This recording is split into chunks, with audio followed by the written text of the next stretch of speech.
Very good.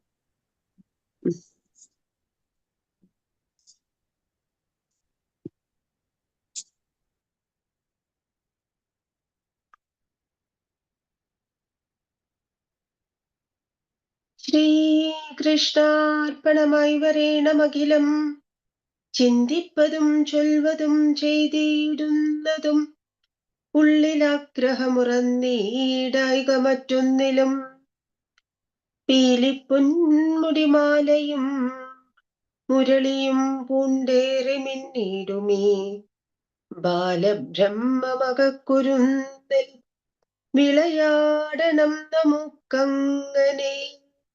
Shri ഗുരുവായൂരപ്പ ശരണം. സാന്ദ്രാനന്ദാവബോധാത്മകമനുപമിതം കാലദേശാവധിഭ്യാം നിർമുക്തം നിത്യമുക്തം നിഗമശതസഹസ്രേണ നിർഭാസ്യമാനം അസ്പഷ്ടം ദൃഷ്ടമാത്രേ പുനരുരു പുരുഷാർത്ഥാത്മകം ബ്രഹ്മതത്വം തത്താവദ്ഭാതി സാക്ഷാത് ഗുരുപവനപുരേ ഹന്തഭാഗ്യം ജനാനം.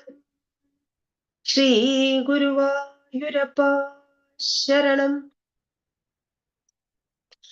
നാരായണനു സഖിയാകിയ പാണ്ഡവന്റെ ഭാരിച്ച ദുർമതമടക്കി വരം കൊടുത്ത കിരാതരൂപധരിയാകിയ ചന്ദ്രചൂഡൻ കാരുണ്യമെങ്കലരുളീടുക സർവകാലം.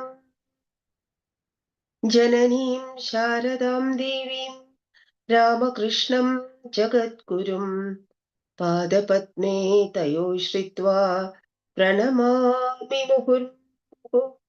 ജഗദംബികാ സ്മരണം. ശ്രീമഹാദേവ്യേ നമഃ. ശ്രീ ഗുരുവായൂരപ്പ ശരണം. ഭഗവാനും ഭക്തജനങ്ങൾക്കും എന്റെ വിനീത നമസ്കാരം. ശ്രീമൻ നാരായണീയത്തില് 95-ാമത്തെ ദശകമാണ് നമുക്കിന്ന് കാണേണ്ടത്. നമ്മൾ കുറച്ച് ദശകങ്ങളായിട്ട് കണ്ടുവരുന്നത് ശ്രീമദ് ഭാഗവതത്തിലെ ഏകാദശ സ്കന്ധത്തില് ഭഗവാൻ ഉദ്ധവസ്വാമിക്ക് കൊടുക്കുന്ന ഉപദേശങ്ങള്. അതില് 24 ഗുരുക്കന്മാരെ പറ്റി കണ്ടു, ഭക്തിയുടെ മാഹാത്മ്യത്തെ പറ്റി കണ്ടു, കർമ്മയോഗം, കർമ്മമിശ്രിത ഭക്തിയെ പറ്റി കണ്ടു. ഇന്ന് 95-ാമത്തെ ദശകത്തില് ധ്യാനയോഗത്തെ പറ്റിയാണ് നമ്മൾ കണ്ടുകൊണ്ടിരിക്കുന്നത്. ധ്യാനയോഗം ശ്രദ്ധര വൃത്തത്തിലാണ്. ഓരോ ശ്ലോകങ്ങളും കുറച്ചധികം വരികൾക്ക് നീളണ്ട്. 8 വരി വീതം ഓരോ ശ്ലോകത്തിലുണ്ട്.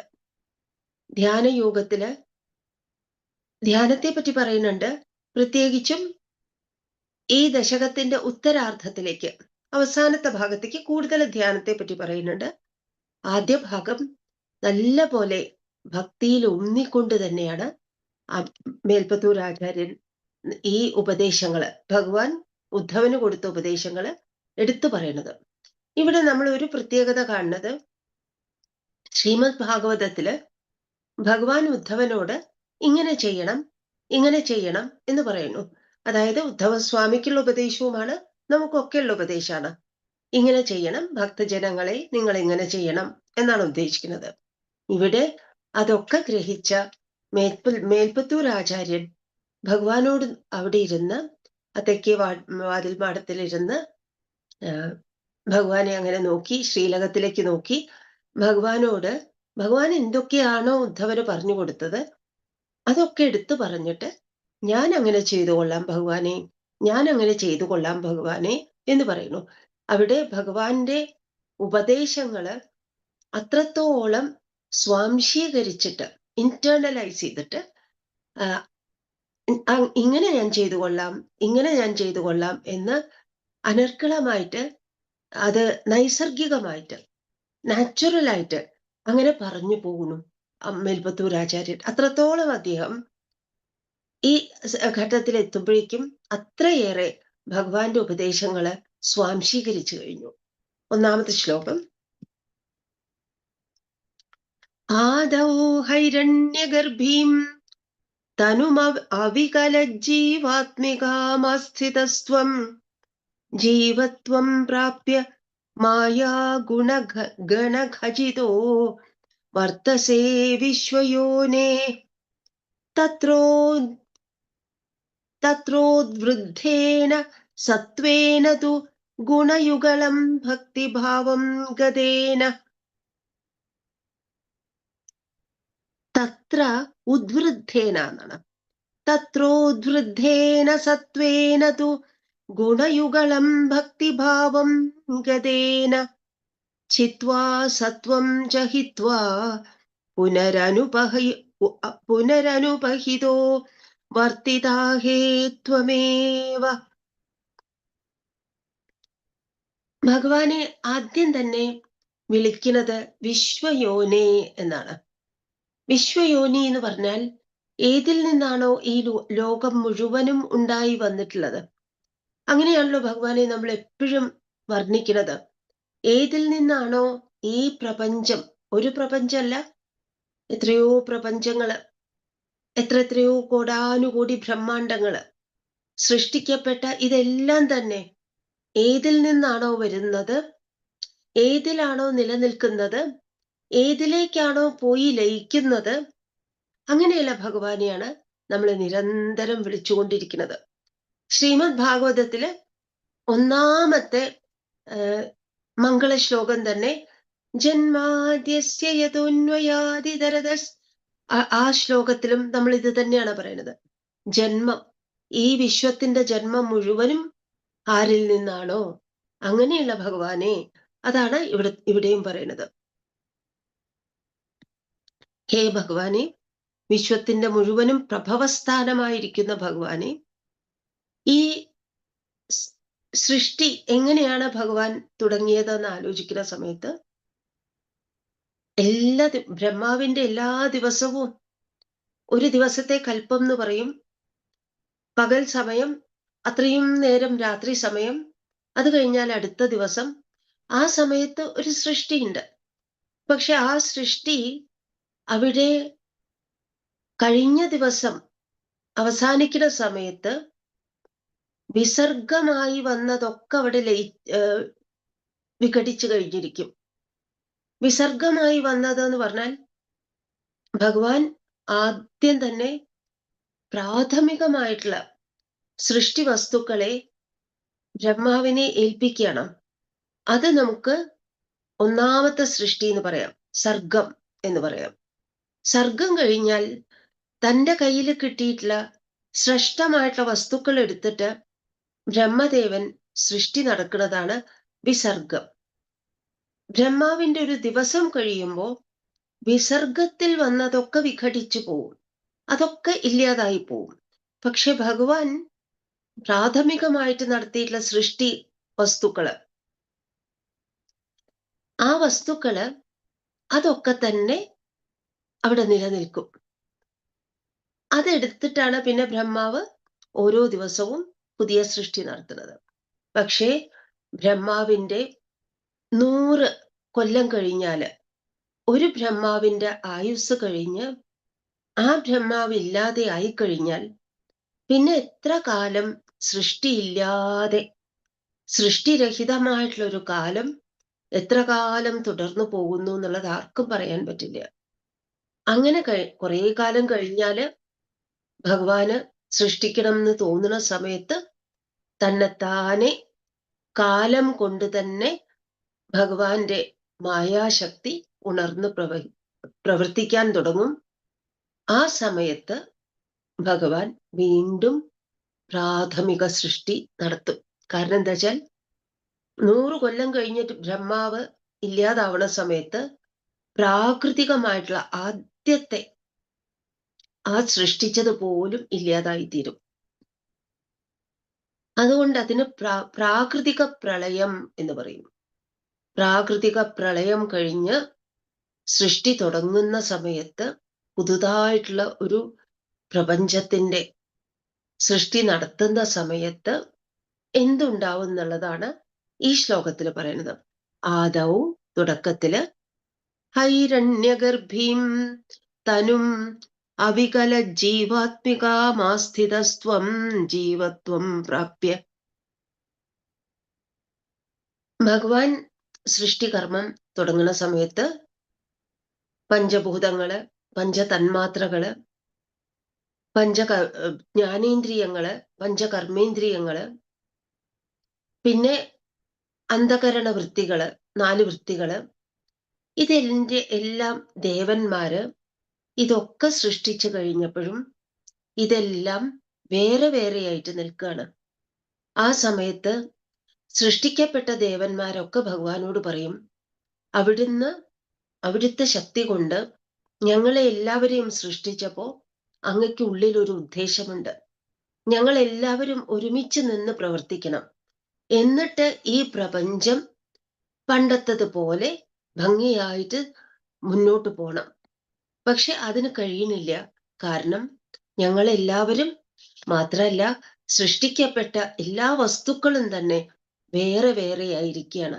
അതെല്ലാം കൂടി ചേർന്ന് ഒന്നിച്ചു ചേർന്ന് നിൽക്കുന്നില്ല എന്ന് പറഞ്ഞ സമയത്ത് ഭഗവാൻ തന്നെ സൃഷ്ടിക്കപ്പെട്ട എല്ലാത്തിലേക്കും അനുപ്രവേശിച്ച് എല്ലാത്തിനെയും ചേർത്തി ഒന്നാക്കി തീർത്തിട്ട്, അണ്ടാകാരത്തിലുള്ള ഒന്നാക്കി തീർത്ത്, ആ അണ്ഡം, ഹിരണ്യാണ്ഡം, സുവർണ അണ്ഡം, അത് കാരണജലത്തില് അനേക കാലം കിടക്കും. അണ്ഡം എന്ന് പറഞ്ഞാൽ നമുക്കൊരു കോഴിയുടെ മുട്ട എടുക്കുകയാണെങ്കിൽ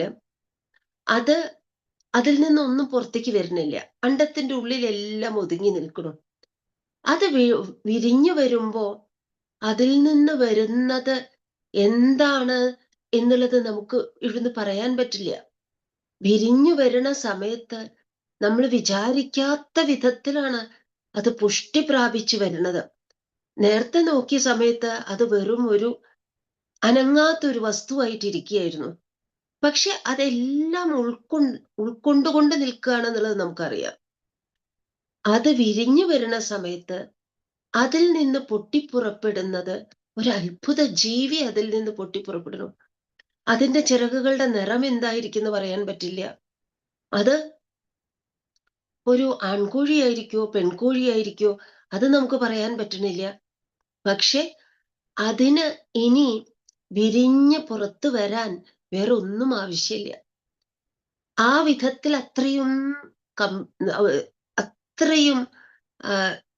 സെൽഫ് കംപ്ലീറ്റ് ആണത്. ഇതാണ് അണ്ഡത്തിനോട് ഉപമിക്കുന്നത്. ഈ ബ്രഹ്മാണ്ഡം എന്ന് പറയുമ്പോൾ അതിൻ്റെ അനന്ത സാധ്യതകൾ മനസ്സിലാക്കണം. എല്ലാം അതിൽ ഒതുങ്ങിയിരിക്കണം. അത് വിരിഞ്ഞാടാൻ തുടങ്ങിയാൽ അതെങ്ങനെയായിരിക്കുന്നു പറയാൻ പോലും പറ്റില്ല. അങ്ങനെയുള്ള ആ ബ്രഹ്മാണ്ഡത്തില് വിരിഞ്ഞാടാൻ തുടങ്ങുമ്പോൾ 14 ലോകങ്ങൾ ഉണ്ടാവും. ആ 14 ലോകത്തില് ഏറ്റവും മുകളിലുള്ളതാണ് സത്യലോകം. അതാണ് ബ്രഹ്മാവിന്റെ നിവാസസ്ഥാനം. എന്തുകൊണ്ടാണ് ബ്രഹ്മാവിന് ഇത്രയും പ്രാധാന്യം? ഇപ്പോ ഭഗവാൻ നടത്തിയിട്ടുള്ള ഈ സൃഷ്ടിക്കപ്പെട്ട വസ്തുക്കള് അതൊക്കെ എടുത്തിട്ട് ഇനി ബ്രഹ്മാവിന് പലതരത്തിലുള്ള ഈ വസ്തുക്കൾ തന്നെയാണ്, പക്ഷെ അത് തന്നെ എടുത്തിട്ട് പല വിധത്തിൽ സൃഷ്ടി നടത്തണം. നമ്മളൊരു കാലിഡോസ്കോപ്പിന്റെ ഉള്ളില് 5 6 ചില്ല് കഷ്ണം വളപ്പൊട്ടുകൾ ഇട്ടാൽ മതി. അത് കിളുക്കണ സമയത്ത് എത്രയോ പാറ്റേൺസ് അതിൻ്റെ ഉള്ളിൽ കാണാൻ നമുക്ക് പറ്റും. അതെങ്ങനെയാണ്? ഈ വളപ്പൊട്ടുകള് 5 6 വളപ്പൊട്ടുകള് അതിൻ്റെ പൊസിഷൻ കുറച്ച് മാറുമ്പോഴേക്കും വലിയ വലിയ വ്യത്യാസങ്ങൾ പാറ്റേൺസിൽ കാണും. അങ്ങനെയാണ് ഈ ബ്രഹ്മാവിന് ഭഗവാൻ സൃഷ്ടിച്ചു കൊടുത്ത വസ്തു പഞ്ചഭൂതങ്ങള്, ഇന്ദ്രിയങ്ങള്, പഞ്ചകർമ്മേന്ദ്രിയങ്ങള്, ജ്ഞാനേന്ദ്രിയങ്ങള്, ഇങ്ങനെയുള്ള ബേസിക് ആയിട്ടുള്ള അടിസ്ഥാനപരമായിട്ടുള്ള വസ്തുക്കൾ വെച്ചിട്ടാണ് ബ്രഹ്മദേവൻ ഇത്ര വൈവിധ്യമാർന്ന സൃഷ്ടി നടത്തുന്നത്. മനുഷ്യരുടെ കാര്യം തന്നെ എടുത്തു നോക്കൂ.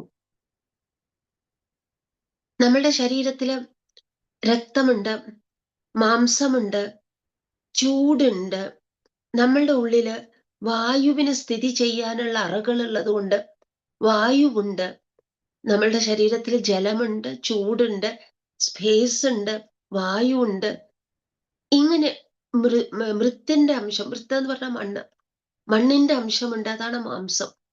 ഈ കുറച്ച് 5 വസ്തുക്കളെ വെച്ചിട്ട് എത്ര തരത്തിലുള്ള മനുഷ്യന്മാരെയാണ് സൃഷ്ടിക്കുന്നത്. മനുഷ്യന്മാരെ മാത്രവും ഇതേ വസ്തുക്കൾ വെച്ചിട്ടാണ് പശുക്കളെ സൃഷ്ടിക്കുന്നത്. ഇതന്നെ വെച്ചിട്ടാണ് മത്സ്യങ്ങളെ, വലിയ വലിയ തിമിംഗലത്തെ ഉണ്ടാക്കുന്നത്, ചെറിയ മത്സ്യത്തെ ഉണ്ടാക്കുന്നത്. അപ്പോ അത്രയും അനന്ത ആർന്ന സൃഷ്ടിയാണ് ബ്രഹ്മദേവൻ ഇവിടെ രചിച്ച് ഉണ്ടാക്കുന്നത്. അങ്ങനെയുള്ള ആ അവസ്ഥയില് നമ്മളൊക്കെ ജീവാത്മാക്കളാണ്. ഈ ജീവാത്മാവ് എന്ന് പറയുന്നത് എല്ലാം തന്നെ 3 ഗുണങ്ങളെ കൊണ്ടാണ് ഈ ഓരോ ജീവാത്മാവിന്റെയും സ്വഭാവം നിശ്ചയിക്കപ്പെട്ടിരിക്കുന്നത്. നമ്മളുടെ ശരീരത്തിലെ പഞ്ചഭൂതങ്ങൾ എന്ന് പറഞ്ഞു, പഞ്ചതന്മാത്രകൾ എന്ന് പറഞ്ഞു. ഇതൊക്കെ നമ്മളുടെ ശരീരത്തിന്റെ ഭൗതികമായിട്ടുള്ള, ഫിസിക്കൽ ആയിട്ടുള്ള ആസ്പെക്ട്സ് ആണ്.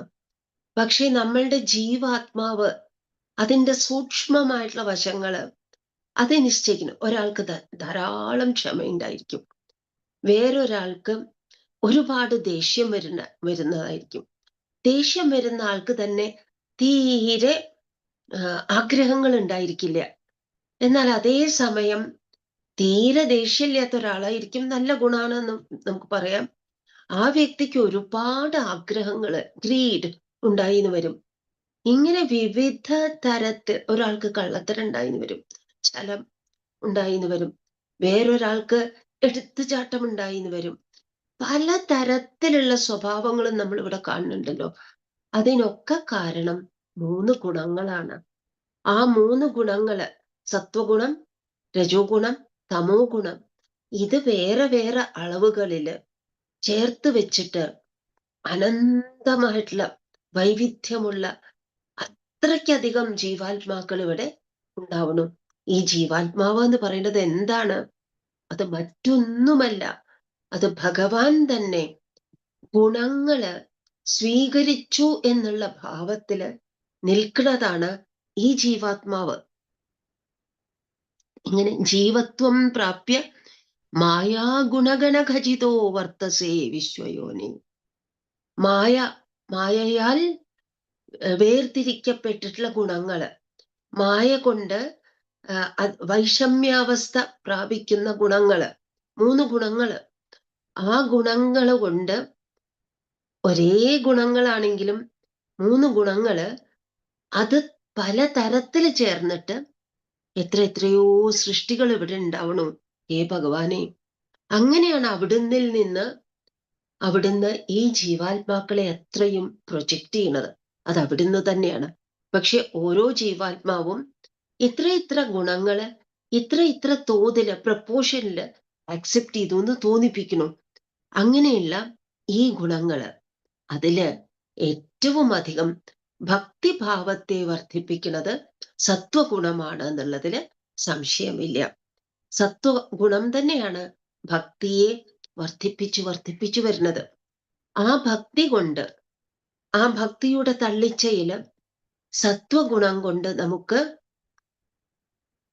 ഹിത്വാ, സത്വം ച ഹിത്വാ, ആദ്യം ഗുണയുഗളം എന്ന് പറഞ്ഞിട്ടുണ്ടെങ്കിൽ രജോ ഗുണം, തമോ ഗുണം, അതിനെ രണ്ടിനെയും സത്വഗുണം കൊണ്ട് നിയന്ത്രിച്ച് നേർപ്പിച്ചു കൊണ്ടുവന്നിട്ട് ഇല്ലാതാക്കണം. അങ്ങനെ ആക്കി കഴിഞ്ഞാൽ ബാക്കിയിരിക്കുന്നത് സത്വഗുണമാണ്. ആ സത്വഗുണത്തിനെയും പിന്നെ ചിത്വാ സത്വം ച ഹിത്വാ പുനരനുപഹിതോ വർത്തിതാഹേ ത്വമേവ. ആ സത്വഗുണത്തെ പോലും നമുക്ക് ഇല്ലാതാക്കാൻ പറ്റണം. അപ്പൊ പിന്നെ നമുക്ക് മറ്റ് ഉപാധികളില്ല. പരബ്രഹ്മം ഉപാധികൾ സ്വീകരിച്ചുകൊണ്ട് വന്നു എന്ന് തോന്നിപ്പിക്കുന്നതാണ് ഈ ജീവാത്മാക്കള്. ആ ഉപാധികൾ ഇല്ലാതായാല് ഈ ജീവാത്മാവ് പരമാത്മാവ് തന്നെയാണ്. ആ ബോധം വരും. എപ്പോഴും അത് തന്നെയാണ്, എപ്പോഴും. പക്ഷെ ആ ബോധം നമുക്ക് വരില്ല. സത്വഗുണത്തെ പോലും ഇല്ലാതാക്കുന്ന സമയത്ത് പരിപൂർണമായിട്ടുള്ള ഏകീഭാവത്തില്, സെൻസ് ഓഫ് വൺനെസ്, ജീവൻ, ജീവാത്മാവ് എന്ന് പറയുന്നതും പരമാത്മാവ് എന്ന് പറയുന്നതും ഒന്നാണ് എന്ന ഭാവത്തില് ഏകീഭാവം വരുന്ന സമയത്ത്, ആ സമയത്ത് ജീവന് ബോധം വരും, ഞാൻ പരമാത്മാവ് തന്നെയാണ്. ഇതാണ് നമ്മൾ ആത്യന്തികമായിട്ട് നമ്മളുടെ ലക്ഷ്യമാക്കേണ്ടത്. അതിലേക്കുള്ള വഴികളാണ് എല്ലാ കാര്യങ്ങളും. ഭക്തിപൂർവം നമ്മളൊരു ക്ഷേത്രത്തിൽ പോണതും, വീട്ടിലിരുന്ന് നാമം ജപിക്കുന്നതും, വ്രതങ്ങൾ എടുക്കുന്നതും, തീർത്ഥയാത്രകൾ നടക്കുന്നതും, പുണ്യ നദികളിലൊക്കെ പോയി മുങ്ങുന്നതും ഒക്കെ അതിലേക്കുള്ള മാർഗങ്ങളാണ്. അതൊക്കെ സഫലമായി വരുമ്പോ, അതൊക്കെ തന്നെ വിജയപ്രാപ്തി നേടുമ്പോ അവസാനം ഈ ജീവന് തോന്നുന്നത് എന്താണ്? ഞാനും പരമാത്മാവും ഒന്ന് തന്നെ എന്നുള്ളതാണ്.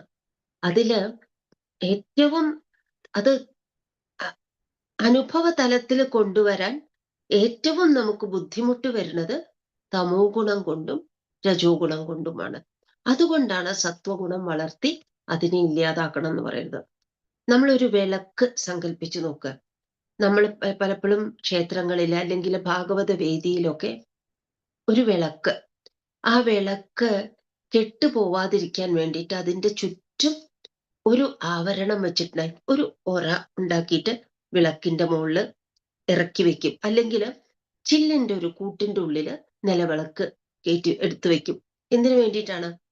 പുറത്തുനിന്നുള്ള കാറ്റൊന്നും തട്ടി അതിന്റെ നാളം ഉലയാൻ പാടില്ല, കെട്ടുപോവാൻ പാടില്ല.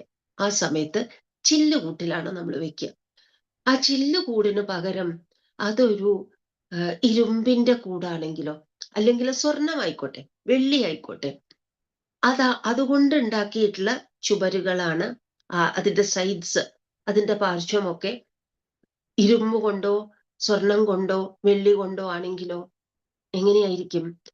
അതിന്റെ ഉള്ളിലുള്ള വെളിച്ചം പുറത്തേക്ക് വരികയില്ല. നമുക്ക് വെളിച്ചത്തെ കാണാനേ പറ്റില്ല. വെളിച്ചം അവിടെ ഉണ്ട്, കാണാൻ പറ്റില്ല. അതേസമയം പലപ്പോഴും അർദ്ധസുതാര്യമായിട്ടുള്ള ചില്ലുണ്ട്. ജനലുകൾക്കൊക്കെ നമ്മൾ വെക്കുന്ന ചില്ല്, പുറത്തു നിന്ന് ഉള്ളിലേക്ക് നോക്കിയാൽ ഉള്ളിൽ വെളിച്ചമുണ്ട്, എന്തോ ചില നിഴല് നീങ്ങണത് കാണാം, കൃത്യമായിട്ട് കാണില്ല. അങ്ങനെ സുതാര്യമായിട്ടുള്ള, ട്രാൻസ്ലൂസെന്റ് എന്ന് പറയില്ലേ, ട്രാൻസ്പെറന്റ് അല്ല, അർദ്ധസുതാര്യമായിട്ടുള്ള ചില്ലുകൊണ്ടാണ് ഈ കൂട് ഉണ്ടാക്കിയതെങ്കിൽ ഉള്ളില് വിളക്കുണ്ട് എന്നുള്ളത് അറിയാം, പക്ഷെ നമുക്ക് നാളം കാണാൻ പറ്റില്ല. ഇരുമ്പ് കൊണ്ട് മൂടിയ അവസ്ഥ തമോ ഗുണം കൊണ്ട് മൂടിയ അവസ്ഥയാണ്. നമ്മളുടെ മനസ്സിൽ തമോ ഗുണം ഉണ്ടെങ്കിൽ നമുക്ക് ഈശ്വരനെ കാണാൻ പറ്റില്ല. അതേസമയം അർദ്ധസുതാര്യമായിട്ടുള്ള ട്രാൻസ്ലൂസെന്റ് എന്ന് പറയുന്നത് നമുക്ക് സങ്കല്പിക്കാം. അത് രജോ ഗുണം കൊണ്ട് ആ വെളിച്ചം മൂടപ്പെടുമ്പോ നമുക്ക് വെളിച്ചമുണ്ട് എന്നുള്ളത് അറിയാം, പക്ഷെ അതിന്റെ നാളം കാണാൻ പറ്റില്ല. അതേസമയം സത്വഗുണം അതാണ് നമ്മളുടെ ഉള്ളിൽ നിറഞ്ഞു നിൽക്കുന്നതെങ്കിൽ അത് ആ വിളക്കിന് ചില്ലുകൊണ്ട് കൊടുക്കുന്ന ഒരു കൂട് പോലെയാണ്. നല്ല തെളിഞ്ഞ ചില്ലുകൊണ്ട് കൂട് കൊടുത്താല് ഉള്ളില് വിളക്കുണ്ടെന്ന് കാണാം. വിളക്ക് അവിടെ ഉണ്ട്, പക്ഷേ നമുക്ക് ആ വിളക്കൊന്ന് കൈകൊണ്ട് എടുക്കാൻ പറ്റില്ല. വിളക്കിനും നമുക്കും ഇടയില് ആ ചില്ലുണ്ട്. ഇതുപോലെയാണ് സത്വഗുണം ഉണ്ടെങ്കിൽ നമ്മൾ ഭഗവാന്റെ അടുത്ത് വന്ന് സോപാനത്തിൽ വന്ന് കയറി നിന്ന് ഉള്ളിലേക്ക് ശ്രീകോവിലിന്റെ അടുത്ത് നിന്നിട്ട് ഭഗവാനെ നോക്കണു. പക്ഷെ നമുക്ക് ഭഗവാനെ തൊടാൻ കിട്ടുന്നില്ല. കാരണം എന്താ? നമ്മൾ പുറത്താണ് നിൽക്കുന്നത്. അവിടെ സത്വഗുണ കയ്യിലുണ്ടെങ്കിൽ നമുക്ക് ഉള്ളിലേക്ക് കടക്കാൻ പറ്റില്ല. ആ സത്വഗുണം കൂടി ഇല്ലെങ്കിൽ നിന്നിടത്ത് നിന്ന് നമുക്ക് ഈശ്വരിലേക്ക് ലയിക്കാൻ പറ്റും, ഒന്നായിട്ട് ഭഗവാനെ അനുഭവിക്കാൻ വേണ്ടി പറ്റും. ശ്രീരാമകൃഷ്ണ ഇത് വളരെ പ്രധാനപ്പെട്ടിട്ടുള്ള ഒരു മനസ്സിലാക്കേണ്ട കാര്യമാണ്. സത്വഗുണം എന്തിനാണ് കളയുന്നത് എന്ന് ചോദിച്ചാൽ, ഈ അവസാനത്തെ മറ നീക്കണം എന്നുണ്ടെങ്കിൽ അതിന് സത്വഗുണം കളയണം. ശ്രീരാമകൃഷ്ണ പരമഹംസർ ഒരു കഥ പറയാറുണ്ട്. ഒരു 3 കള്ളന്മാര് ഒരു വഴി യാത്രക്കാരന് കാട്ടിലൂടെ ഒരാൾ നടക്കുകയാണ്. അല്പസ്വല്പം കുറച്ച് സാധനങ്ങളൊക്കെ കയ്യിലുണ്ട്. അത് കണ്ടിട്ട് 3 കള്ളന്മാർ വന്ന് ആക്രമിച്ചു. അതില് ഒരു കള്ളൻ പറഞ്ഞു, നമുക്ക് ഇയാളെ കൊല്ലണം, കൊന്നിട്ട് എല്ലാം എടുക്കണം എന്ന് പറഞ്ഞു. രണ്ടാമത്തെ കള്ളൻ പറഞ്ഞു, അത് വേണ്ട, വെറുതെ ഒന്ന് കെട്ടിയിട്ടാ മതി, എന്നിട്ട് നമുക്ക് സാധനങ്ങളൊക്കെ എടുത്തിട്ട് പോവാം എന്ന് പറഞ്ഞിട്ട് അയാളെ അവിടെ കെട്ടിയിട്ടു. എന്നിട്ട് സാധനങ്ങളൊക്കെ എടുത്തിട്ട് അവർ സ്ഥലം വിട്ടു. പക്ഷെ മൂന്നാമത്തെ കള്ളന് കുറച്ച് മനസ്സിന് ആർദ്രതയുള്ള ആളാണ്. അയാള് തിരിച്ചു വന്നു. തിരിച്ചു വന്നിട്ട് കെട്ടുകളൊക്കെ അഴിച്ചു. എന്നിട്ട് ഇയാളോട് പറഞ്ഞു, എഴുന്നേൽക്കൂ, ഞാൻ നിങ്ങളെ കൊണ്ടുപോയിട്ട് ആ കാട്ടിന്റെ അതിർത്തി വരെ ഞാൻ കൊണ്ടുപോയാക്കാം. നിങ്ങൾക്ക് കാട്ടിലെ വഴി അറിയില്ല, അതുകൊണ്ടല്ലേ ചുറ്റിക്കറങ്ങി നടന്നിരുന്നത്, എഴുന്നേൽക്കൂ എന്ന് പറഞ്ഞു. അപ്പൊ അവിടെ വീണ് കിടക്കുന്ന ആ വഴി യാത്രക്കാരന് വലിയ സന്തോഷമായി. ചാടി എഴുന്നേറ്റു. അത് ഈ മൂന്നാമത്തെ കള്ളനിൽ 3 കള്ളന്മാരിൽ ഒരാളാണ്, എന്നാലും മനസ്സിന് ആർദ്രത ഉള്ള കള്ളനാണ്. എന്നിട്ട് ആ കള്ളന്റെ കൂടെ നടന്നു. നടന്ന് നടന്ന് കാട്ടിന്റെ വക്കത്തെത്തി. അവിടെ എത്തിയപ്പോ ഈ കള്ളൻ പറഞ്ഞു, എനിക്കിനി അങ്ങോട്ട് വരാൻ പറ്റില്ല, നിങ്ങൾ പോയിക്കോളൂ എന്ന് പറഞ്ഞു. അപ്പൊ ഈ വഴിയാത്രക്കാരൻ പറഞ്ഞു, അങ്ങനെ പറയരുത്, എന്നെ രക്ഷിച്ച ആളാണ് നിങ്ങള്, നിങ്ങൾ എന്നെ ഇതുവരെ കൊണ്ടുവന്നാക്കി, എന്റെ വീട് ഇതിന്റെ അടുത്താണ്, അവിടേക്ക് വന്നിട്ട് ഞങ്ങളുടെ വീട്ടിൽ വന്നിട്ട് ഞങ്ങളുടെ ആതിഥ്യം സ്വീകരിക്കണം. അപ്പൊ ഈ കള്ളൻ പറഞ്ഞു, എനിക്ക് പറ്റില്ല, ഈ കാട്ടിന്റെ അതിർത്തി വിട്ടിട്ട് എനിക്ക് അങ്ങോട്ട് വരാൻ പറ്റില്ല, കാരണം ഞാൻ കള്ളനാണ്, അതുകൊണ്ട് പോലീസ് എന്നെ പിടിക്കും കണ്ടിട്ടുണ്ടെങ്കിൽ, ഞാൻ എത്ര നല്ല ആളായാലും വേണ്ടില്ല, അതുകൊണ്ട് എനിക്ക് അങ്ങോട്ട് വരാൻ പറ്റില്ല എന്ന്. ഈ മൂന്നാമത്തെ കള്ളന്റെ പോലെയാണ് സാത്വിക ഗുണം. സാത്വിക ഗുണം നമ്മളെ നല്ല പോലെ സഹായിക്കും എന്ന് വെച്ചിട്ട് അതും വെച്ചിരിക്കാൻ പാടില്ല. നമ്മൾ ധാരാളം ദാനം ചെയ്യും. അപ്പൊ ആ ദാനം തന്നെ പിന്നെയും ചെയ്ത് ചെയ്ത് ചെയ്ത് സാത്വിക ഗുണം. നമ്മൾ ധാരാളം അമ്പലത്തിൽ പോവും. ആ അമ്പലത്തില് പിന്നെയും പിന്നെയും ഞാൻ എന്ന ഭാവത്തോടു കൂടി പോവാൻ ഈ സാത്വിക ഗുണം നമ്മളെ പ്രേരിപ്പിക്കും. അവിടെ ഞാൻ വന്നു. നമ്മളെ ധാരാളം തീർത്ഥയാത്രയ്ക്ക് അയക്കും. അവിടെ ഈ സാത്വിക ഗുണം ആണ് നമ്മളെ കൊണ്ടുപോകുന്നത്. പക്ഷെ ഞാൻ എന്ന ഭാവത്തോടു കൂടി നമ്മെ അത് കൊണ്ടുപോകും. അതുകൊണ്ട് ഈ സാത്വിക ഗുണത്തിനും കാടിന്റെ അതിർത്തി വരെ വരാൻ പറ്റുള്ളൂ. അവിടുന്ന് അങ്ങോട്ട് വന്നാൽ ഒരു കള്ളനാണ് എന്നുള്ളത് കൊണ്ട് പോലീസ് പിടിക്കും. ഇത് ശ്രീരാമകൃഷ്ണൻ, അതുകൊണ്ടാണ് സാത്വിക ഗുണം പോലും നമുക്ക് അവസാനത്തെ കുതിപ്പില് നമുക്ക് അതിനെ വിട്ടുകളയണം. പോൾ വോൾട്ടില്ലേ, പോൾ വോൾട്ടില് ഒരു പോളിന്റെ ബലത്തിലാണ് നിലത്ത് കുത്തിയിട്ട് ഉയരത്തിലേക്ക് ഈ കായികാഭ്യാസി പോണത്. ആ മുകളിലൊരു ബാർ വെച്ചിട്ടുണ്ട്, അതുവരെ പോവാൻ ഈ പോള് നമ്മളെ സഹായിക്കും നിലത്ത് കുത്തിയിട്ട്. പക്ഷെ അവിടെ എത്തിക്കഴിഞ്ഞാൽ അപ്പുറത്തേക്ക് ചാടണം. ആ സമയത്ത് ഈ പോള് നമുക്ക് കയ്യിൽ കൊണ്ടുപോകാൻ പറ്റില്ല. കൊണ്ടുപോകാൻ ശ്രമിച്ചാൽ നമ്മൾ വീഴും. ആ ചാട്ടം സക്സസ്ഫുൾ ആവില്ല. ചിന്മയാനന്ദ സ്വാമിജിയാണ് തോന്നുന്നു ഇതും എപ്പോഴും പറയാറുണ്ട് തോന്നുന്നു, എന്റെ ഓർമ്മ ശരിയാണെങ്കിൽ. സാത്വിക ഗുണത്തിനെ ഒരു സ്റ്റേജ് എത്തിയാൽ അതിനെ പോലും കൈവിടേണ്ട ആവശ്യം പറയാൻ വേണ്ടി സ്വാമിജി പറയാറുള്ള ഒരു ഉദാഹരണമാണിത്. അപ്പോ അതാണ് ഇവിടെ പറയണത്. അവസാനം വന്നിട്ട് നോക്കൂ, ഒന്നാമത്തെ ശ്ലോകത്തിലത്തെ അവസാനത്തെ 2 വരി നോക്കൂ. ചിത്വാ സത്വം ചഹിത്വാ പുനരനുപഹിതോ വർത്തിതാഹേ ത്വമേവ. ഉപാധി ഒന്നുമില്ലാതിരിക്കുന്ന സമയത്ത് നിർഗുണനായിട്ടുള്ള ഭഗവാൻ ഉണ്ടല്ലോ, ആ ഭഗവാനും ഞാനും ഒന്നാണ് എന്നുള്ളത് എനിക്ക് ബോധ്യം വരും. ഞാൻ ഭഗവാൻ തന്നെ ആയിട്ട് നിൽക്കും. അതുവരെ ആയിരിക്കണം നമ്മുടെ ആധ്യാത്മികമായിട്ടുള്ള സാധനകള്. എന്നിട്ട് പറയുന്നു, സത്വോന്മേഷാത് കദാചിത് ഖലു വിഷയരസേ ദോഷബോധീഭിഭൂമൻ ഭൂയോപ്യേഷു പ്രവൃത്തി സതമസി രജസി പ്രോദ്ധതേ ദുർനിവാരാ ചിത്തം താവത് ഗുണാശ്ച ഘ്രദിതമിഹ മിഥസ്ഥാനി സർവാണി രോദ്ധും തുര്യേ ത്വയേക ഭക്തി ശരണമിതി ഭവാൻ ഹംസനിരൂപീന്യഗാദീത്. സത്വഗുണം നല്ല പോലെ വർദ്ധിച്ചിട്ടുണ്ടെങ്കിൽ വിഷയങ്ങളിലൊക്കെ നമുക്ക് വിഷയകാര്യങ്ങളിൽ പല പല വസ്തുക്കൾ വേണം, പല പല അനുഭവങ്ങൾ നമുക്ക് ഉണ്ടാവണം, പലതും രുചിക്കണം, പലതും മണക്കണം, വിഷയ വസ്തുക്കൾ ധാരാളം. നല്ല വീട്, നല്ല യാത്ര ചെയ്യുമ്പോൾ നല്ല സുഖമായിട്ടുള്ള പിന്നെ ഏറ്റവും ഉയർന്ന ക്ലാസ്സിൽ യാത്ര ചെയ്യണം വാഹനങ്ങളില്, വിഷയസുഖം. ഇതൊക്കെ വർദ്ധിച്ചു വരുന്ന സമയത്ത് നമുക്ക് സത്വ രജസ് തമോ ഗുണങ്ങളുടെ പിടിയിൽ നമ്മൾ പിന്നെയും പെട്ടുപോകും. അങ്ങനെ വരുന്ന സമയത്ത് നമുക്ക് ഈ സത്വം കൂടി വേണ്ട എന്ന് വെക്കേണ്ട ഒരാവശ്യം വരും. അല്ലെങ്കിൽ ചിലപ്പോ സത്വഗുണത്തിന്റെ പേരിൽ നമ്മൾ അതാണ് മഹാബലിക്കൊക്കെ പറ്റിപ്പോയത്. സത്വഗുണത്തിന്റെ അസുരനാണെങ്കിലും സത്വഗുണത്തിന്റെ തള്ളിച്ചയിലാണ് ദാനം ചെയ്യണം, ദാനം ചെയ്യണം. അത് കൂടി കൂടി വന്നപ്പോ വീണ്ടും ഞാൻ എന്നുള്ള വിചാരം അവിടെ വന്നു. ഞാൻ ആരെന്ത് ചോദിച്ചാലും ഞാൻ കൊടുക്കും. എന്റെ അടുത്ത് വന്നിട്ട് ഒരാൾ ചോദിച്ചിട്ട് അയാൾക്ക് എന്തെങ്കിലും കൊടുത്തു കഴിഞ്ഞാൽ പിന്നെ അയാൾക്ക് വേറൊരിടത്ത് പോകേണ്ടി വരരുത്.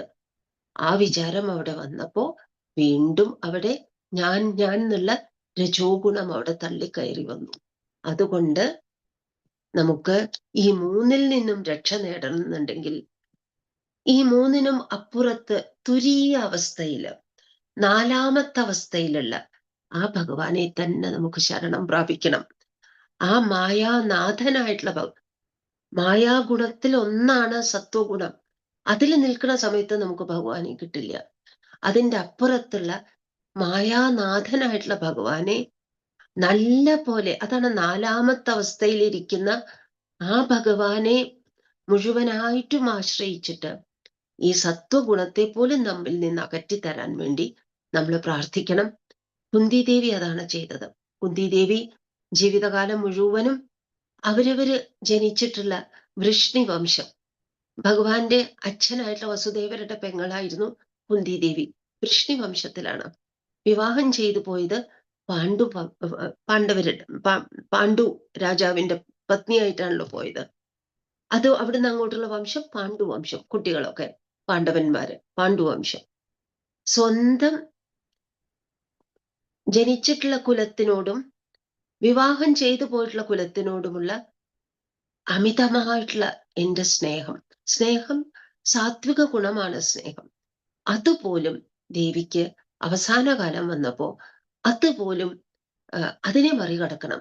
അതുകൊണ്ടാണ് ഭഗവാനോട് പ്രാർത്ഥിക്കുന്നത്, വൃഷ്ണിഷു പാണ്ഡുഷു, വൃഷ്ണികളിലും പാണ്ഡു വംശജരിലും ഉള്ള എന്റെ സ്നേഹം ഭഗവാനെ അറുത്ത് തരണമേ എന്നാണ് പറയുന്നത്, ഛേദിച്ചു തരണമേ എന്ന് പറയുന്നത്. അതുപോലെ നമുക്ക് നാലാമത്തെ അവസ്ഥയിലുള്ള ഭഗവാനെ ശരണം പ്രാപിച്ചാൽ അപ്പൊ മാത്രം നമുക്ക് ഈ മൂന്ന് ഗുണങ്ങളും നിറഞ്ഞിട്ടുള്ള മായാമണ്ഡലം വിട്ടിട്ട് ഭഗവത് തലത്തിലേക്ക് നമുക്ക് ഉയരാൻ വേണ്ടി പറ്റും. അപ്പോ മാത്രം. അതുകൊണ്ടാണ് ഭക്തിയെ പറ്റി, ഭക്തി സത്വഗുണത്തിനെ ഭക്തി വർദ്ധിപ്പിക്കും, സത്വഗുണം ഭക്തിയെ വർദ്ധിപ്പിക്കും. ഇങ്ങനെയൊക്കെ ആണെങ്കിലും ഈ അവസാനത്തെ കാൽവെപ്പില് നമുക്ക് ആ സത്വഗുണം പോലും വേണ്ട, അതിനപ്പുറത്തേക്ക് പോണം.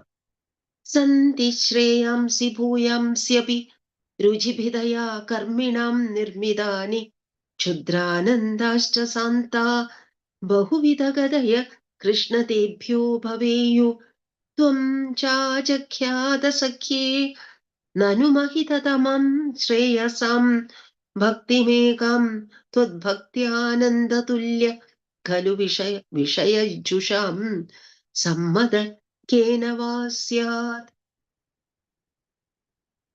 കർമ്മത്തിൽ വളരെയധികം താല്പര്യമുള്ള ആൾക്കാര്, അവർക്കും ഈശ്വരനിലേക്ക് വരണല്ലോ. അതിന് പല മാർഗങ്ങളുമുണ്ട്. അതിൽ പെട്ടതാണ് ക്ഷേത്ര ദർശനം.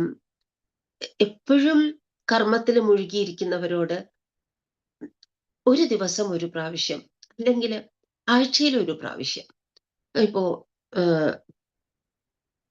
ദേവിയുടെ ക്ഷേത്രമാണ്, അവിടെ ചൊവ്വയും വെള്ളിയും പോവൂ എന്ന് പറഞ്ഞാൽ വളരെ തിരക്ക് പിടിച്ചിട്ടുള്ള ആൾക്കാർക്കും അത് പറ്റിയെന്ന് വരാം. ഇനി അതല്ലെങ്കിൽ ശനീശ്വരന്റെ ക്ഷേത്രമാണ്, ആഴ്ചയിൽ ഒരു ദിവസം അവിടെ പോവൂ എന്ന് പറയുമ്പോൾ അവർക്ക് പറ്റിയെന്ന് വരും. അതല്ലെങ്കിൽ മാസത്തിലൊരിക്കൽ 30 തിങ്കളാഴ്ച ശിവന്റെ ക്ഷേത്രത്തിൽ പോവും, മാസത്തിലൊരിക്കൽ. അങ്ങനെ അവർക്ക് മുഴുവനായിട്ടും ഭഗവാനെ പറ്റി ചിന്തിച്ചിരിക്കാൻ പറ്റില്ല എന്ന് തോന്നുകയാണെങ്കിൽ അവർക്ക് കൊടുക്കുന്ന ഉപദേശം എന്താണ്? ക്ഷേത്ര ദർശനം നടത്തൂ, എല്ലാ ദിവസവും ഇല്ലെങ്കിൽ എപ്പോഴെങ്കിലും നടത്തൂ എന്ന് പറയും. നല്ല മാർഗമാണ്. പക്ഷെ അതിനുള്ള ഒരു പ്രശ്നം എന്താണെന്ന് വെച്ചാല്, ക്ഷേത്രത്തിൽ പോകുമ്പോൾ നല്ല സന്തോഷം കിട്ടും. പക്ഷെ തിരിച്ചു വന്നാൽ നമ്മൾ പിന്നെയും ഈ കർമ്മത്തിന്റെ കുടുക്കിൽ പെടുമ്പോ അവിടെ അവിടെ നിൽക്കുന്ന സമയത്ത് നമുക്ക് കിട്ടിയിട്ടുള്ള ആ ആനന്ദം, അത് കഴിഞ്ഞ് പിന്നത്തെ ദർശനം വരെ ഉള്ള സമയത്ത് മുഴുവനായിട്ടും നമ്മളുടെ കൂടെ ഉണ്ടായി എന്ന് പറയാൻ പറ്റില്ല. കാരണം അവിടെ പോയി അതൊരു കർമ്മമാണ്. ക്ഷേത്രത്തിലേക്ക് പോകുന്നത് പോലെ ഒരു കർമ്മമാണ്. അവിടെ പോകുന്നു, സന്തോഷം കിട്ടുന്നു. അതിൻ്റെ ഇടയിൽ തന്നെ നമുക്ക് പോകേണ്ടത് വളരെ വൃത്തികെട്ട മാർഗത്തിലൂടെയാണെങ്കിൽ അത് നമ്മളുടെ സന്തോഷത്തില് അതൊരു കാലുഷ്യം കലർത്തും. അതല്ല, അവിടെ ചെന്നു ഒരുപാട് പുതിയ ആൾക്കാർ വന്നിട്ടുണ്ട്, നമ്മൾ എല്ലാ ദിവസവും പോണ ആളാണ്, അതൊന്നും ചിന്തയില്ലാതെ നമ്മളെ പിടിച്ചു വലിച്ച് ഒരു ഭാഗത്തേക്ക് തട്ടിയിട്ട് അവര് നടന്നുപോയി അങ്ങോട്ട് ഉള്ളിലേക്ക് കടന്നു എന്ന് കണ്ടാൽ നമുക്ക് ആ സമയത്ത് മനസ്സിലൊരു അലോസരം വരും. അങ്ങനെ ബാഹ്യമായിട്ടുള്ള കാര്യങ്ങളൊക്കെ അതിൽ നമ്മെ എഫക്റ്റ് ചെയ്യും. ക്ഷേത്ര ദർശനത്തിന്റെ കാര്യം അങ്ങനെ. ഇനി പൂജയാണെന്ന് വിചാരിക്കും. നല്ല പോലെ പൂജ ചെയ്ത് നല്ല സന്തോഷമുണ്ട്, ഭഗവാന് വേണ്ടി നല്ല ശർക്കരയും ഒക്കെ അവിലും ഒക്കെ നേദിച്ചു. പക്ഷെ നമ്മൾ അറിയാണ് പിന്നീട് ഇതൊക്കെ ശർക്കരയും അവിലുമൊക്കെ കൊണ്ടുവന്നിട്ടുള്ള ഒരു കൂട ഉണ്ടല്ലോ, അത് വേറെ എന്തോ വൃത്തികെട്ട വസ്തുക്കളാക്കിയിട്ടുള്ള ഒരു കൂടയിലാണ് അത് ആരോ നമുക്ക് വേണ്ടി കടയിൽ പോയി കൊണ്ടുവരുന്ന ആള് അങ്ങനത്തെ ഒരു കൂടയിലാണ് അത് കൊണ്ടുവന്ന് തന്നത്. ഞാൻ അതാണ് ഭഗവാൻ അർപ്പിച്ചത് എന്ന് വരികയാണെങ്കിൽ, അതല്ലെങ്കിൽ അവില് മലര് അതൊക്കെ എത്ര വൃത്തിയാക്കിയിട്ടും നേദിച്ച സമയത്ത് പിന്നീട് അതില് കടയിൽ നിന്ന് കിട്ടുമ്പോ ഉണ്ടായിരുന്നതായിരിക്കും ഒരു ഒരു ചത്ത എട്ടുകാലിയോ എന്തെങ്കിലും ഉണ്ടെങ്കിൽ അപ്പൊ നമുക്കത് മനസ്സിലൊരു അലോസരായി. അങ്ങനെ നമ്മൾ ചെയ്യുന്ന കർമ്മങ്ങളിലൊക്കെ ചെറിയ ചെറിയ കാര്യങ്ങൾ കൊണ്ട് നമുക്ക് അലോസരം വരും. അതുകൊണ്ട് ഇതൊക്കെ തരുന്ന ആനന്ദം, കർമ്മത്തിലൂടെ, ഇതൊക്കെ കർമ്മങ്ങളാണ്, തരുന്ന ആനന്ദം അത് പലപ്പോഴും അതില് പതിര് വന്നു എന്ന് വരും. നിറകതിരായിട്ടാണ് നമ്മൾ അതിനെ പ്രതീക്ഷിക്കുന്നത്. ആ കതിരിനിടയിൽ പതിര് വന്നു എന്ന് വരും. അതുകൊണ്ട് ക്ഷുദ്രാനന്ദം അതിനെപ്പറ്റി പറയണു. ആ ക്ഷുദ്രാനന്ദം അത് അന്തമുണ്ട് അതിന്. ക്ഷേത്രത്തിൽ പോകുമ്പോ സന്തോഷം, പിന്നീട് തിരിച്ചു വന്നു, ബാക്കിയുള്ള കർമ്മ ബാഹുല്യത്തിനിടയിൽ ആ സന്തോഷമൊക്കെ മറന്നു. ആ സന്തോഷത്തിന് അന്തമുണ്ട് എന്ന് വെച്ച് അത് വേണ്ടെന്നല്ല പറയണത്, അതൊക്കെ വേണ്ടത് തന്നെയാണ്. കാരണം ഏതുപോലെയാണെന്ന് വെച്ചാല്, നമ്മൾ ചെറിയ കുട്ടികളായിരിക്കുമ്പോൾ നമുക്ക് എണ്ണാൻ വേണ്ടിയിട്ട് ക്ലാസ്സിൽ എണ്ണാൻ വേണ്ടി എന്തെങ്കിലും വസ്തുക്കൾ ഉണ്ടായിരിക്കും. 1, 2, 3, 4 എന്ന് എണ്ണി പഠിക്കാൻ. അല്ലെങ്കിൽ സ്വന്തം വിരലായിരിക്കും. ചെറിയൊരു കുട്ടിക്ക് 3ഉം 2ഉം എത്രയാണെന്ന് കൊടുത്താല് ഏറ്റവും ചെറിയ കുട്ടി ആദ്യം 3 വിരലെടുക്കും, എന്നിട്ട് പിന്നെ 2 വിരൽ അതിൽ കൂടെ ചേർത്തും, എന്നിട്ട് 5 എന്ന് പറയും. ആ കുട്ടിയുടെ അവസ്ഥയിൽ അത് ആവശ്യമാണ്, ആരും അത് വേണ്ടെന്ന് പറയില്ല. പക്ഷെ ഇതേ കുട്ടി തന്നെ MSc മാത്തമാറ്റിക്സിന് എത്തിയിട്ട് 3, 2, 5 ചെയ്യേണ്ട സമയത്ത് വിരലിൽ എണ്ണുമ്പോൾ അറിവുള്ളവർ പറയും, അയ്യോ കഷ്ടം, ഇതൊക്കെ നേരത്തെ വിടേണ്ട ശീലങ്ങളായിരുന്നില്ലേ എന്ന് പറയും. അതുകൊണ്ട് ഇവിടെ പറയണത് ഈ പലതരത്തിലുള്ള മാർഗങ്ങൾ നല്ലതാണ്. പക്ഷെ അതിൻ്റെ അതൊക്കെ ക്ഷുദ്ര ആനന്ദമാണ് എന്നുള്ളത് ഓർമ്മിക്കുക. അതിന് ലിമിറ്റഡ് ആയിട്ടുള്ള വാല്യൂ, അതിന് എല്ലാ കാലത്തേക്കുള്ള വാല്യൂ ഇല്ല എന്നുള്ളത് നല്ലപോലെ മനസ്സിലാക്കുക. ഈ ശ്രേയോ മാർഗങ്ങളിൽ വെച്ചിട്ട് ഏറ്റവും നല്ലത് പരിശുദ്ധമായിട്ടുള്ള ഭക്തിയാണ്, നിരന്തരമായിട്ടുള്ള സ്മരണയാണ് എന്നുള്ളത് അത് നല്ലപോലെ മനസ്സിലാക്കുക. ഈ അങ്ങനെ മനസ്സിലാക്കുന്ന സമയത്ത് അതിൻ്റെ നിരതിശയമായിട്ടുള്ള സുഖം നമുക്ക് മനസ്സിലാവും. അത് മനസ്സിലാക്കിയാൽ മാത്രം പോരാ, ആ അവസ്ഥയിലേക്ക് നമ്മൾ നീങ്ങണം. അങ്ങനെ ചെയ്യുന്ന സമയത്ത് നമുക്ക് ഈ കർമ്മമാർഗത്തിലുള്ളവർക്ക് ആദ്യമൊക്കെ ഈ മാർഗം പറഞ്ഞു കൊടുക്കണ്ടല്ലോ, അതൊക്കെ നല്ലതാണ്. പക്ഷേ അവസാനമായിട്ട് വരുമ്പോ നിരന്തരമായിട്ടുള്ള സ്മരണ, ഭക്തിയോട് കൂടിയിട്ടുള്ള സ്മരണ, അതാണ് ഏറ്റവും അധികം ലാസ്റ്റിംഗ് ആയിട്ടുള്ള സന്തോഷം നമുക്ക് തരുന്നത്. മറ്റതിനൊക്കെ സന്തോഷം ഉണ്ടെങ്കിലും ആ സന്തോഷം ചെയ്യുന്ന കർമ്മങ്ങളെ ഔട്ട്ലാസ്റ്റ് ചെയ്തു എന്ന് വരില്ല. ആ കർമ്മങ്ങൾ ചെയ്യുന്നു, അതോടുകൂടി ആ ക്ഷേത്രത്തിൽ പോണു, വ്രതങ്ങൾ എടുക്കണു. ആ ദിവസം സന്തോഷം. ആ പോകുന്ന സമയത്ത്, ക്ഷേത്രത്തിൽ പോകുന്ന സമയത്ത് സന്തോഷം. നിരന്തരമായിട്ടുള്ള അതിലൂടെ നമ്മൾ വളർത്തിയെടുക്കേണ്ടത് നിരന്തരമായിട്ടുള്ള സ്മരണയാണ്. ഈ ചെയ്യുന്ന കർമ്മങ്ങളിലൂടെ ഒക്കെ തന്നെ നിരന്തരമായിട്ടുള്ള സ്മരണ വളർത്തിയെടുക്കാൻ പറ്റുമ്പോൾ നമുക്ക് മനസ്സിലാവും ആ സ്മരണയോളം വരില്ല മറ്റെന്ത് കർമ്മങ്ങളും എന്നുള്ളത് ആ സമയത്ത് നമുക്ക് മനസ്സിലാവും. ത്വദ്ഭക്ത്യാ തുഷ്ടബുദ്ധേ സുഖമിഹ ചരതോ വിച്യുതാശസ്യ ചാശാ സർവാസ്യു സൗഖ്യമയ്യ സലിലകുഹരഗസ്യേവ തോയൈകമയ്യ സോയം ഖൽവിന്ദ്രലോകം കമലജഭവനം യോഗസിദ്ധിശ്ച ഹൃദ്യാ നാകാംക്ഷത്യേതദാസ്താം സ്വയമനുപതിതേ മോക്ഷസൗഖ്യേപ്യനീഹ. പലതരത്തിലുള്ള സുഖങ്ങള് നമ്മൾ കാമുക്ഷിച്ചു കൊണ്ടിരിക്കും സാധാരണ ജീവിതത്തില്. അതില് ഭക്തിയില്ല, സ്മരണയുടെ നൈരന്തര്യമില്ല എന്ന് വിചാരിക്കൂ.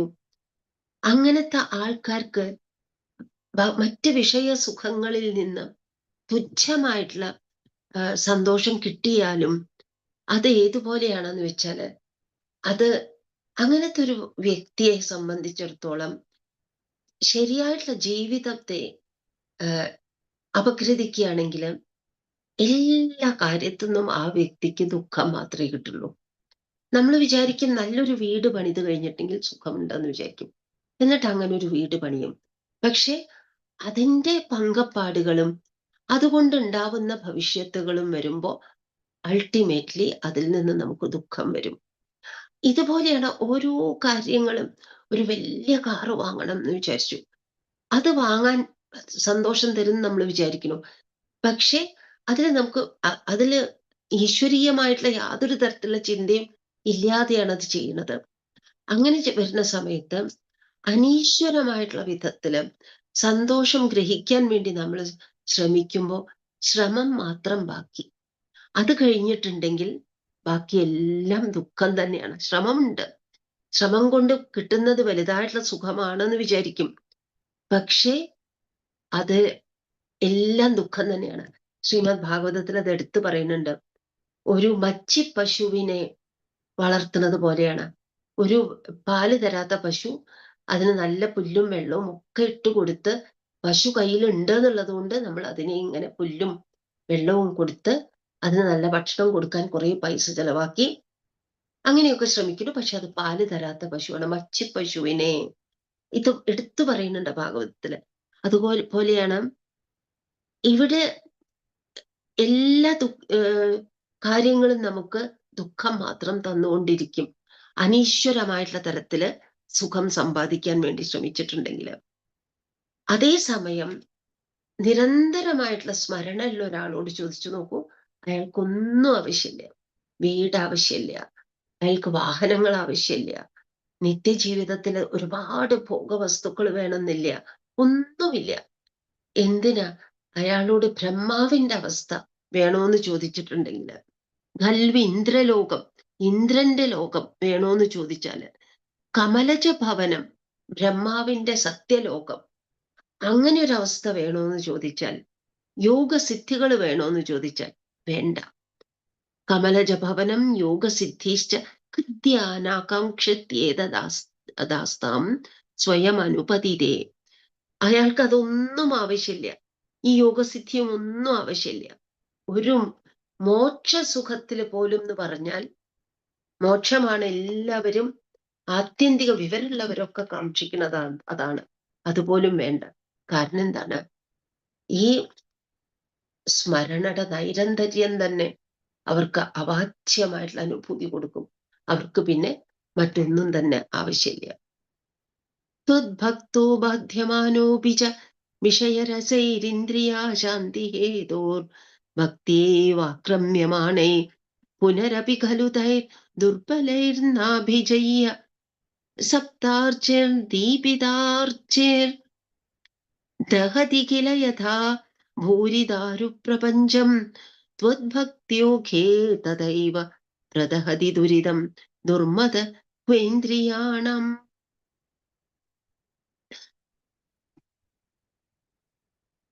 വിഷയവാസനകളുടെ പിന്നാലെ പോകുന്നതിന് പകരം ഭഗവാനെ സദാ സ്മരിച്ചുകൊണ്ടിരിക്കുകയാണെങ്കിൽ എങ്ങനെയാണോ ആളിക്കത്തുന്ന അഗ്നി, ജ്വലിച്ചുകൊണ്ടിരിക്കുന്ന അഗ്നി, അതിന് ഒരു വിറക് കൂമ്പാരമാണെങ്കിലും അതിനെ ഒരു നിമിഷം കൊണ്ട് ചുട്ടെരിച്ച് ഭസ്മീകരിക്കാൻ പറ്റും.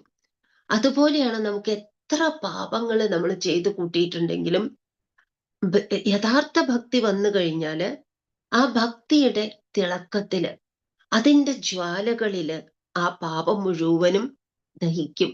അങ്ങനെയാവണ സമയത്ത് നമ്മളുടെ ഇന്ദ്രിയങ്ങൾ നമ്മളെ വളരെയധികം അതിൻ്റെ സ്വാധീനത്തിൽ വെച്ചുകൊണ്ടിരിക്കണം എന്ന് വിചാരിക്കും. അങ്ങനെ ചിലരുണ്ട്, അവർക്ക് അദമ്യമായിട്ടുള്ള ആഗ്രഹമാണ് ഈ 5 ഇന്ദ്രിയങ്ങളെ കൊണ്ട് സുഖം അനുഭവിക്കണം എന്ന്. അദമ്യമായിട്ടുള്ള ആഗ്രഹങ്ങൾ ഉള്ളവരാണ്. അവർക്ക് എങ്ങനെയാണ് ഒരു ഡി ആഡിക്ഷൻ സെന്ററിൽ കൊണ്ടുപോയാലും അവർക്ക് അതിൽ നിന്ന് രക്ഷപ്പെടാൻ പറ്റിയെന്ന് വരില്ല. ഏറ്റവും നല്ല ഡി ആഡിക്ഷൻ മെത്തേഡ് എന്താണ്? ഭക്തി സമ്പാദിക്കുക എന്നുള്ളതാണ്.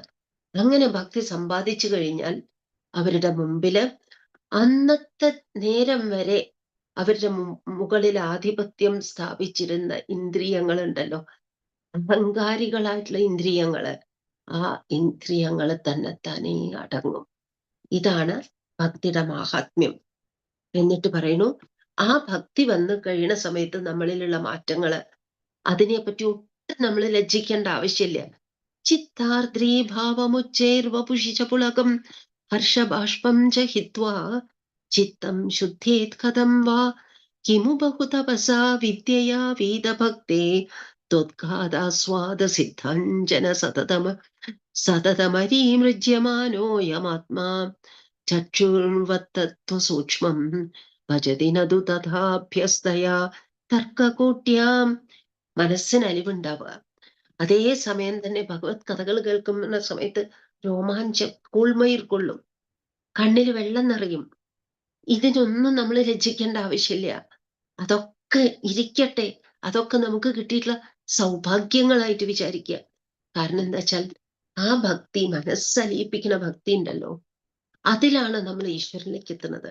തപസ്സുകൊണ്ടോ അതല്ലെങ്കിൽ കുറേ വേദാന്തം പഠിച്ചതുകൊണ്ടോ അതൊക്കെ വേണ്ടതാണ്. പക്ഷെ അതിൻ്റെ കൂടെ ഹൃദയദ്രവീകരണ സ്വഭാവമുള്ള ഭക്തി ഇല്ലെങ്കിൽ പിന്നെ നമുക്ക് ഇതൊക്കെ വേദാന്തം പഠിച്ചു എന്ന് പറയാം, ജീവിതത്തിൽ പ്രാവർത്തികമാക്കാൻ പറ്റിയെന്ന് വരില്ല. കുറേ തപസ് ഇന്ന സമയം മുതൽ ഇന്ന സമയം വരെ അത് അനുഷ്ഠിച്ചു എന്ന് പറയാം. പക്ഷെ അതുകൊണ്ട് ജീവബ്രഹ്മൈക്യ ഭാവം വന്നു എന്ന് വരില്ല. അതിന് ഭക്തി തന്നെ വേണം എന്നുള്ളത് എടുത്തു പറയണം. എന്നിട്ട് ധ്യാനത്തെ പറ്റി, ധ്യാനം ദേശീലയേയം സമതനു സുഖ ബദ്ധാസനോ നാസികാഗ്രന്യസ്താക്ഷ പൂരകാദ്യേർജിത പവനപദ ചിത്തപദ്മം ത്വവാഞ്ചം ഊർധ്വാഗ്രം ഭാവയിത്വാ രവിവിധുശിഖിന സംവിചിന്യോപരിഷ്ടാത് തത്രസ്ഥം ഭാവയേ ത്വം സജല ജലധര ശ്യാമളം കോമളാംഗം. ധ്യാനത്തെ പറ്റി പറയും. ധ്യാനം ആദ്യം ഒരു സുഖാസനത്തില് സ്വസ്ഥമായിട്ടിരിക്കാൻ പറ്റണം. അത് ആദ്യം ശീലിക്കണം. ഇതുകൊണ്ടാണ് ആസനം പ്രാണായാമം എന്നൊക്കെ പറഞ്ഞിട്ട് അഷ്ടാംഗ യോഗം തുടങ്ങുന്നത്. ആസനം സുഖമായിട്ടിരിക്കാൻ വേണ്ടി പറ്റണം. ഒരു നല്ല നിരപ്പായിട്ടുള്ള സ്ഥലത്ത് സുഖമായിട്ട് നീണ്ടു നിവർന്നിരിക്കാനുള്ള ശീലം ആദ്യം വേണം. എന്നിട്ട് ശ്വാസത്തെ പറ്റി പറയുന്നു. ശ്വാസം എങ്ങനെ? ഉള്ളിലേക്ക് ശ്വാസം എടുക്കുക, അതിനെ പൂരകം എന്ന് പറയും. കുംഭകം അത് ഉള്ളിൽ തന്നെ നിർത്തിവെക്കുക. എന്നിട്ട് അത് കൃത്യസമയത്ത് അത് പുറത്തേക്ക് വിടുന്നതിനെ രേചകം എന്ന് പറയും. പൂരകം, കുംഭകം, രേചകം അത് വേണ്ട വിധത്തിൽ അനുഷ്ഠിക്കുക. എന്തിനു വേണ്ടി?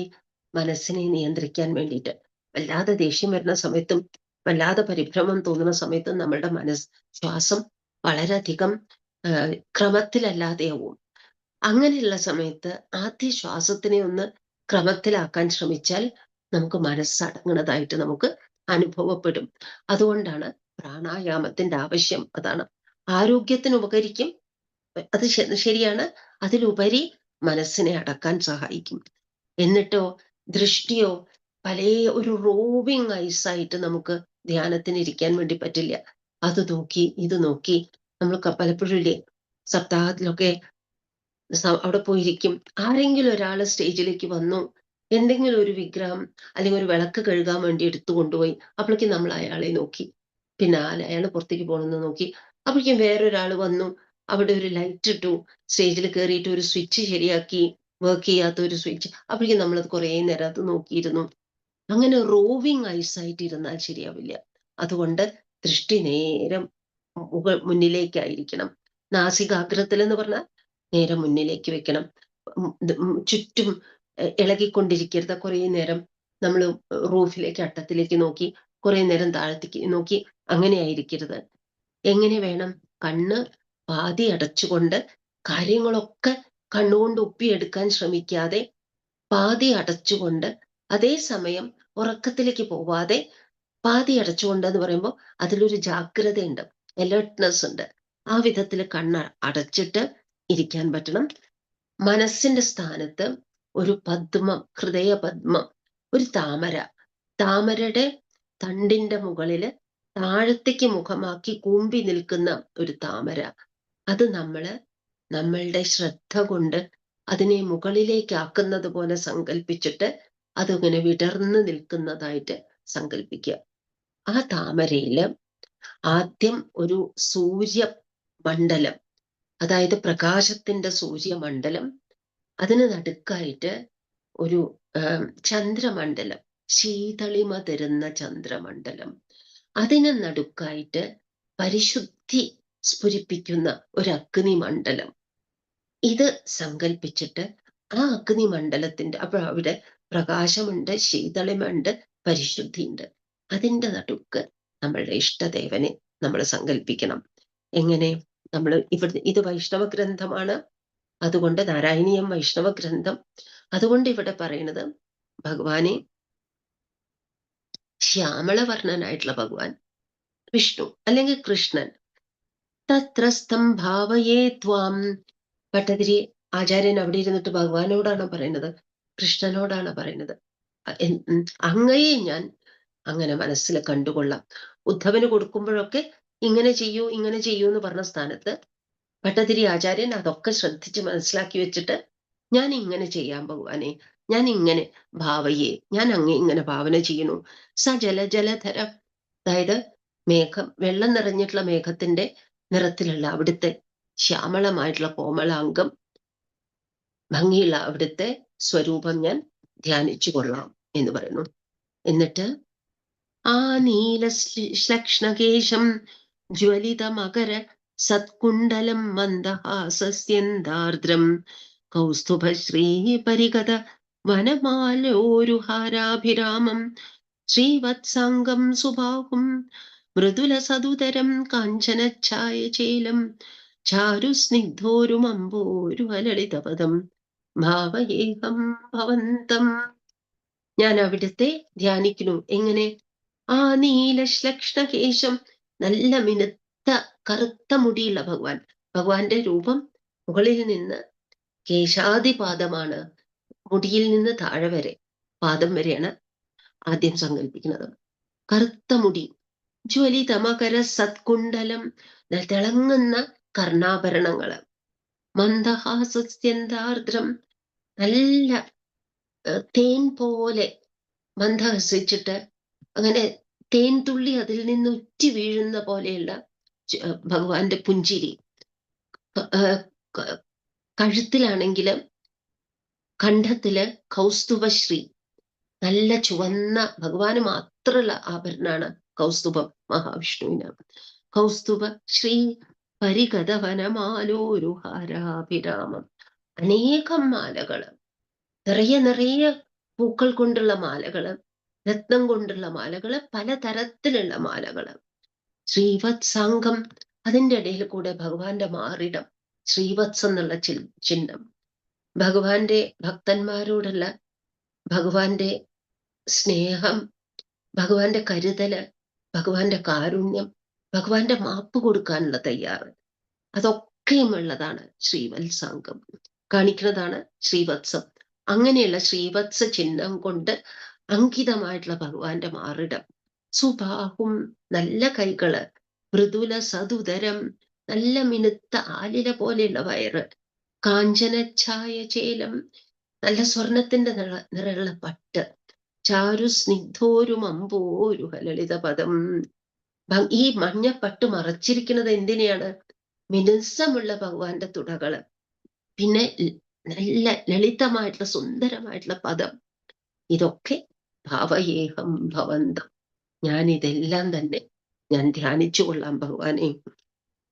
സർവാംഗേഷ്വംഗ രംഗത്കുതുകമിതി മുഹുർധാരയന്നീശചിത്തം തത്രാപ്യേകത്ര യുഞ്ജേ വദന സരസിജേ സുന്ദരേ മന്ദഹാസേ തത്രാലീനം തു ചേത പരമസുഖചിത പരമസുഖചിതദ്വൈതരൂപേ വിതന്വന്നന്യന്നോ ചിന്തയേയം നുപുരിതി സമുപാരൂഢയോഗോ ഭവേയം. ഇങ്ങനെ ആദ്യം എല്ലാ അവയവങ്ങളും സങ്കല്പിച്ച ശേഷം ഭഗവാന്റെ മുഖത്തില് ശ്രദ്ധ, അതിൽ തന്നെ ഏകാഗ്രമായിട്ട് നിൽക്കട്ടെ. പുഞ്ചിരി തൂകണ ഭഗവാന്റെ മുഖം, അതില് ആ അദ്വൈത ഭാവം, അതില് ഞാനും ഭഗവാനും ഒന്നാണെന്നുള്ള ഭാവം, അത് വരുന്ന വിധത്തില് ഈ മറ്റെല്ലാം തന്നെ മറഞ്ഞു പോയിട്ട് മനസ്സ് നല്ലപോലെ ഭഗവാനിലേക്ക് അലിഞ്ഞു ചേർന്ന് കഴിഞ്ഞാൽ പിന്നെ നമ്മൾ വേറെ അവിടെ കാഴ്ചകളൊന്നും കാണുന്നില്ല. ബ്രഹ്മത്തിൽ തന്നെ ലീനമായിട്ടുള്ള ഭാവം, അവിടെ വേറെ ഒന്നും ചിന്തിക്കാനില്ല. ഞാൻ കാണുന്നു ഒന്നും വിചാരിക്കാനില്ല, ഞാൻ ധ്യാനിക്കുകയാണെന്ന് വിചാരിക്കാനില്ല. അവിടെ ധ്യാനമുണ്ട്, ധ്യാനം ചെയ്യുന്ന ആളുണ്ട്, ധ്യാനിക്കപ്പെടുന്ന വസ്തു ഉണ്ട്. മൂന്നെണ്ണം ഉണ്ട് എന്നുള്ള അവസ്ഥ ഇന്ന് പോകെ പോകെ എല്ലാം ഒന്നായിട്ടുള്ള അവസ്ഥ. ഇത് മൂന്നെണ്ണം ഉണ്ടെന്ന് വിചാരിക്കാൻ ഞാനില്ല. ഐ ഐ എന്നുള്ള ഭാവം അവിടെ അല്ലേ, ഞാനില്ല. ആ അവസ്ഥയില് അതാണ് സമാധി എന്ന് പറയുന്നത്. അതിലേക്ക് ഞാൻ പ്രവേശിച്ചു കൊള്ളാം ഭഗവാനെ. എല്ലാ ഉപദേശങ്ങളും എടുത്തിട്ട് ഞാൻ അതുപോലെ ചെയ്തോളാം എന്ന് പറയണം. ഇത്തം ത്വധ്യാന യോഗേ സതി പുനരണിമാദൃഷ്ട സംസിദ്ധയസ്താ ദൂരശ്രുത്യാദയോപി ഹ്യഹമഹമികയാ സമ്പദേയുർമുരാരേ ത്വത്സംപ്രാപ്തൗ വിളംബാവഹമഖിലമിദം നാദ്രിയേ കാമയേഹം ത്വാമേവാനന്ദപൂർണം പവനപുരപതേ പാഹി മാം സർവതാപാത്.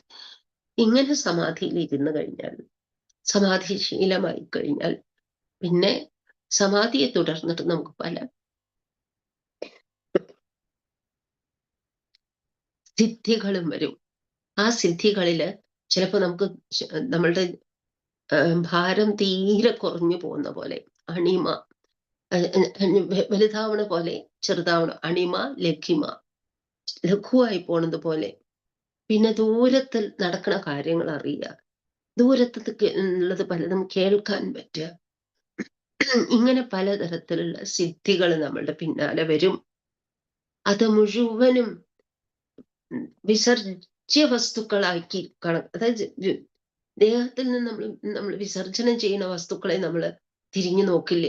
അതുപോലെ അതിനെ മുഴുവനും നോക്കാതെ വിട്ടിട്ട് അതിന്റെ പിടിയിൽ പെടാതെ ഞാൻ ഇരുന്നു കൊള്ളാം ഭഗവാനെ. അതിനെയൊന്നും ഞാൻ ആദ്രിയേ, അതിനെയൊന്നും ഞാൻ മാനിക്കാൻ പോകുന്നില്ല ഭഗവാനെ. അങ്ങനെ ഹേ പവനപുരപതേ ഗുരുവായൂരപ്പ, അങ്ങനെ ഞാൻ ഇരുന്നു കൊള്ളാം. അവിടുത്തെ മാത്രമേ ഞാൻ ആഗ്രഹിക്കുള്ളൂ. അങ്ങനെയുള്ള അവസ്ഥയിൽ ഞാൻ ഇരുന്നു കൊള്ളാം. അതിന് അവിടുത്തെ അനുഗ്രഹം വേണം. അതിന് എൻ്റെ എല്ലാ താപങ്ങളെയും അവിടുന്ന് ഇല്ലാതാക്കി തരണം. എൻ്റെ മനസ്സിലുള്ള ദുഃഖങ്ങള്, എൻ്റെ ശരീരം ഇപ്പൊ അനുഭവിച്ചുകൊണ്ടിരിക്കുന്ന ദുഃഖങ്ങള്, വാതരോഗം, എല്ലാ താപങ്ങളെയും ഈ അവസ്ഥയിലേക്ക് എത്തുന്ന വിധം അതിന് ഭഗവാന്റെ അനുഗ്രഹം തന്നെ വേണം.